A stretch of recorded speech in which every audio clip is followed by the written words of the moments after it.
All right, let's dive right into this explainer. Today we are unpacking the SEC's massive regulatory war on the crypto industry and looking at how some seriously old laws are reshaping the entire future of the internet.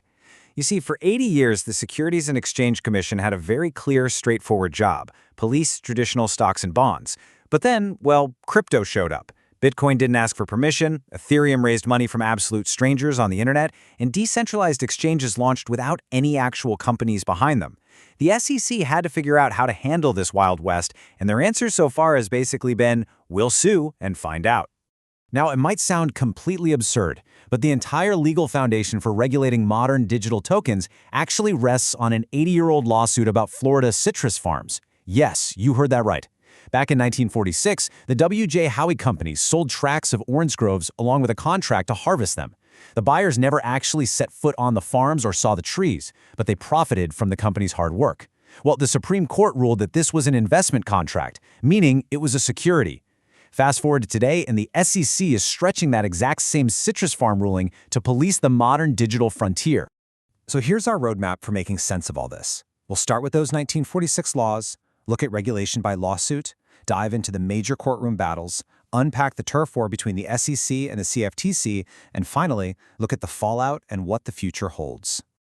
Okay, let's get right into part 1, 1946 Laws for Modern Tech. To protect everyday investors from scams, the SEC uses this strict four-pronged standard born out of that 1946 Orange Grove case. It's called the Howey Test, and it's how they decide if a crypto token should be treated the exact same way as a traditional stock. Basically, if there's an investment of money in a common enterprise with the expectation of profit derived from the efforts of others, boom, it's a security. Think about it. If you pay Ethereum to a development team to build a brand new protocol, and you totally expect that token's value to skyrocket just from their hard work, under this test, that looks an awful lot like an investment contract. But here is the core friction of this whole debate. We are trying to shove a permissionless, ownerless new world into a rigid regulatory box that was built for traditional corporations. The laws from the 1930s were literally written for paper stocks. In the old world, a company has a CEO, a board of directors, quarterly earnings, entities that can easily fill out standard disclosure forms. But in this new world, a crypto protocol might just be governed by a decentralized DAO. It might be built by entirely anonymous developers and generate absolutely zero corporate revenue. There is simply no obvious entity to go in and register. Which brings us to the crucial point. While Bitcoin safely dodges the security label, almost every other token launch out there carries massive legal risk because right now there is no clear crypto law on the books. Bitcoin fails the Howey test because there's no common enterprise and no central team pulling the strings. You profit from the market, not a specific group's efforts. But initial coin offerings? Oh, they easily pass all four prongs. Then you've got Ethereum sitting right in the middle in this messy gray zone. Back in 2018, an SEC official actually gave a speech suggesting Ethereum was sufficiently decentralized to avoid being a security. But today, the current SEC leadership has basically abandoned that standard entirely. Which brings us to Section 2, Regulation by Lawsuit. Because the SEC isn't really offering a safe regulatory sandbox, they're governing using what the industry calls regulation by enforcement. And it usually kicks off as something called a Wells Notice. It's basically a devastating formal letter stating the SEC intends to recommend enforcement. Once that goes public, the target's token price almost always plummets. This forces the company into a really brutal choice. Do you enter a multi-year, wildly expensive legal fight, or do you just pay a fine, settle, and shut everything down? Now, to be fair, the SEC maintains they are simply enforcing existing laws to protect everyday investors from fraud. They famously instructed crypto platforms to just walk in the door and register. From their perspective, whether it's 1946 or today, the core principle is identical. If you are offering an investment to the public, you need to provide proper disclosures. They firmly believe the rules are flexible enough to handle new tech, and that asking for special treatment is really just an excuse to bypass basic investor protections. But here is the catch-22 that crypto platforms argue. Securities laws require transfer agents and clearing houses. The problem? Those things simply don't exist in decentralized finance.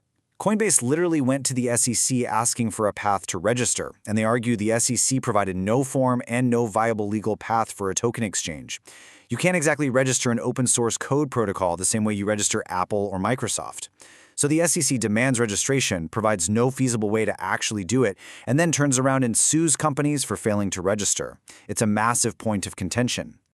All right, let's look at where this is playing out in Section 3, Major Crypto Courtroom Battles. With no clear path to compliance, the rules of the industry are actively being written by judges. This maps out the existential threats facing the absolute titans of the space. Look at Ripple. The judge ruled that selling XRP directly to institutions was a security, but blind sales on exchanges were not. It's a partial win, but the SEC is still appealing it. Then you have Coinbase, locked in a brutal battle over being an unregistered exchange that could easily take years to resolve. Binance got hit with a staggering $4.3 billion criminal fine from the DOJ, plus an ongoing civil suit from the SEC. And Kraken? They folded under the pressure, paying a $30 million fine and shutting down the U.S. staking service entirely. To really put the stakes into perspective here, $200 million. That is roughly what Ripple spent fighting their case over 3 years. $200 million? It proves that only the incredibly rich, established firms can actually afford to defend themselves. When defending yourself against the U.S. government costs tens of millions of dollars and takes half a decade, smaller innovators simply cannot compete. Critics argue this current landscape heavily favors massive corporations, completely chilling grassroots innovation and forcing early-stage founders to either settle or just close their doors. As if fighting the SEC wasn't complicated enough, let's hit Section 4, the turf war between the SEC and the CFTC.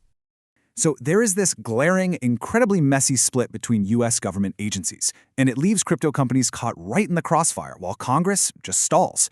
On one side, you have the SEC, whose chair has stated that basically everything other than Bitcoin is a security. But on the other side, you've got the CFTC, the Commodity Futures Trading Commission.